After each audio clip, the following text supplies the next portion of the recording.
सुस्ती है दुनिया, झुकाने वाला चाहिए. Away from the designated protest venue. Tear gas. Batons, a use of force that police argue was justified. They say dozens of officers were also injured.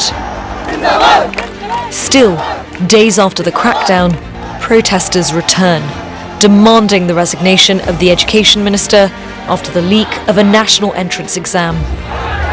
I was here at the very first protest the Cockroach Janta Party had organised about a month ago, and this is so much bigger. For context, that national exam is one that families pin their hopes on, hoping their children can get a better life. The anger, the frustration, this may have started as an online meme, but this is impossible to ignore now.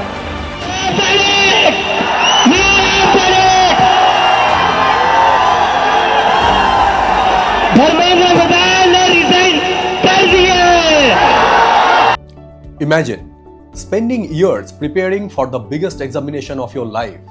You sacrifice your childhood, you sacrifice your social life, your parents spend their savings, your family believes education will change their future, and then examination gets cancelled.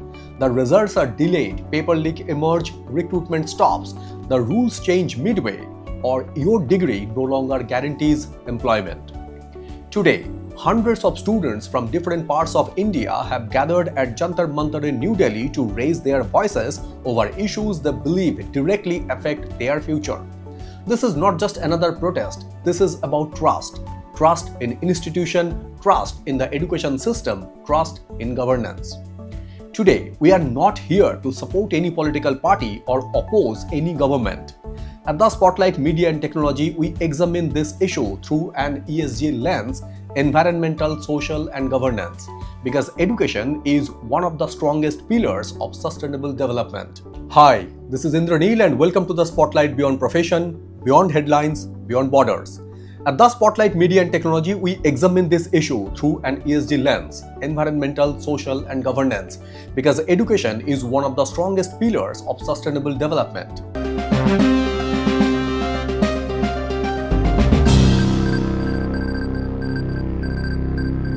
Let's understand what is really happening. Across India, student groups and civil society organizations have repeatedly raised concerns over issues including examination irregularities, alleged paper leak, delays in recruitment examinations, vacant teaching positions, lack of transparency in selection process, rising competition for limited government jobs, mental health pressures, high cost of higher education for many families. At Jantar Mantar, students are demanding greater accountability from institutions responsible for conducting examinations and recruitments. Every cancelled examination represents months or sometimes years of lost preparation. For millions of aspirants, time itself becomes the biggest cost. Many students cross age limits while waiting for fresh notifications. Others exhaust family savings, some simply lose hope. Whether every demand is accepted or not, the right to peacefully protest remains a fundamental democratic right subject to constitutional and legal limits. Democracy functions best when citizens participate peacefully and institutions respond transparently. Education is far more than obtaining a certificate. Education is social mobility. It is the bridge between poverty and opportunity. For countless Indian families, one educated child transforms the financial future of an entire household. India has witnessed millions moving into the middle class through education over the past several decades. Doctors, engineers, scientists, civil servants, entrepreneurs, teachers, researchers, every one of them represents the power of education. But education works only when people trust the system. If examination becomes uncertain, if recruitment becomes unpredictable, if merit is questioned, the entire ecosystem suffers. The biggest loss is not merely economic, it is the loss of confidence. Before we ask whether India's education system needs reform, we should ask another important question. What actually defines a world-class university? Many people immediately think of many names like Harvard, MIT, Stanford, Oxford, Cambridge, Imperial College London, or Princeton. But their reputation was not built overnight. It took centuries, not years, to build credibility. The University of Oxford traces its teaching history back to the 11th century. Cambridge was founded in 1209. Harvard was established in 1636. MIT, although much younger, became a global innovation leader because of its deep integration with science, engineering, research, and industry. Their global reputation is not simply because they are old. It is because they consistently invested in 5 fundamental pillars. First, academic freedom. Students and professors are encouraged to question ideas, challenge conventional thinking, and conduct independent research. Innovation flourishes when ideas can be debated openly and rigorously. Second, research excellence. Leading universities are not only teaching institutions, they are knowledge creators. They invest heavily in laboratories, research centers, publications, patents, and interdisciplinary collaboration. Much of today's medical technology and scientific progress emerged from universities that prioritized research alongside teaching. Third, strong governance and institutional accountability. These institutions maintain transparent admission systems, independent academic oversight, strict examination integrity, robust quality assurance, and internationally recognized accreditation. Their credibility depends on public trust that academic standards are fair, consistent, and protected. Fourth, industry collaboration. Universities in the United States and the United Kingdom work closely with businesses, governments, startups, and non-profit organizations. Students gain exposure through internship, practical projects, entrepreneurship programs, and innovation ecosystems, making graduates more prepared for real-world challenges. Finally, merit and continuous improvement. World-class institutions consistently review curricula, attract global faculty, encourage diversity of thought, and benchmark themselves against international standards. Reputation is earned through consistent performance, not branding. Now, let's compare that with India's journey. India has produced some of the world's finest institutions, including the IITs, IIMs, IISc, AIIMS, and several leading public and private universities. Indian graduates have gone on to lead global technology companies, research laboratories, and multinational corporations. This demonstrates that India has extraordinarily human talent. However, a world-class education system cannot depend only on a few elite institutions. Every student, whether studying in a metropolitan city, a district headquarters, or a rural college, deserves an education system built on fairness, transparency, quality, and accountability. The real benchmark of a great nation is not how many top universities it has. It is whether every deserving student, regardless of economic background, has an equal opportunity to succeed. That is where governance becomes critical. If examination integrity is compromised, if recruitment is delayed, if students lose confidence in institutions, then even the brightest minds begin to question whether merit alone is enough. The objective, therefore, is not to compare India with the West.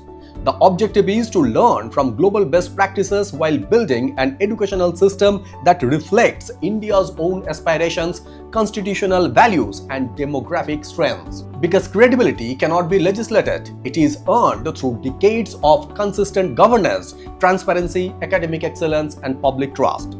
To understand this issue fairly, we must also examine the measures taken by the government over the last few years. Multiple reforms have been introduced. These include the National Educational Policy 2020, aimed at improving flexibility, multidisciplinary learning, and skill development.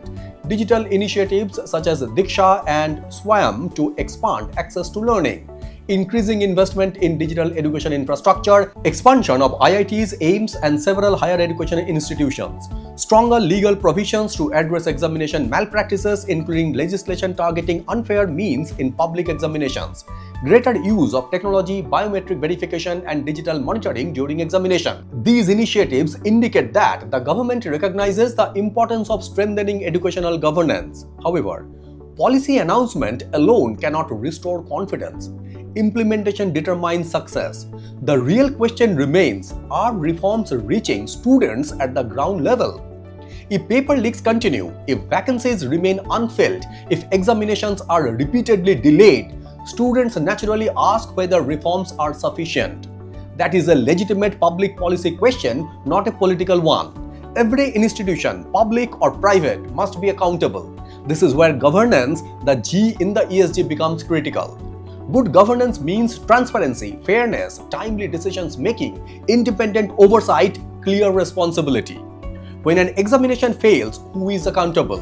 When a paper leaks, who resigns? Who investigates? Who compensates students? How are future failures prevented? Accountability is not about punishment alone. It is about learning from failures. Strong institutions become stronger when they acknowledge mistakes and correct them quickly.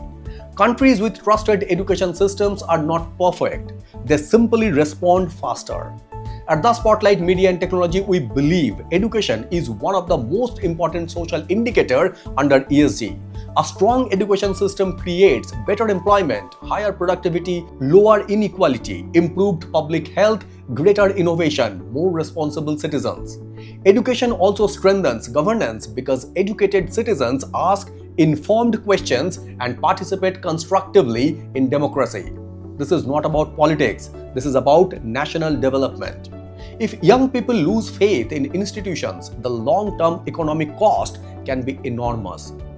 Investor confidence, workforce quality, innovation, and social stability all depend on strong educational institutions. Education is not an expense. It is India's most important long-term investment.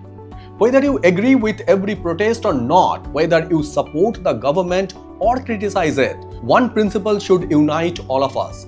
Every student deserves a fair opportunity. Every examination should be transparent. Every recruitment should be timely. Every institution should be accountable. Peaceful protest, constructive dialogues, and institutional reform are not signs of a weak democracy. They are signs of a democracy that continues to improve. India's future will not be built only by highways, airports, or technology. It will be built in classrooms, in libraries, in universities, and in the confidence every young student has that hard work will be rewarded fairly. Because when education is protected, the future of an entire generation is protected. If you found this analysis valuable, subscribe to the Spotlight Beyond Profession for fact-driven insights on ESG, governance, public policy, sustainability, and socio-economic transformations. Share your views respectfully in the comments. How can India strengthen trust in its educational system while ensuring accountability, transparency, and fairness for every student? Let's keep this conversation constructive, informed, and focused on solutions. Thank you very much for watching and signing it off.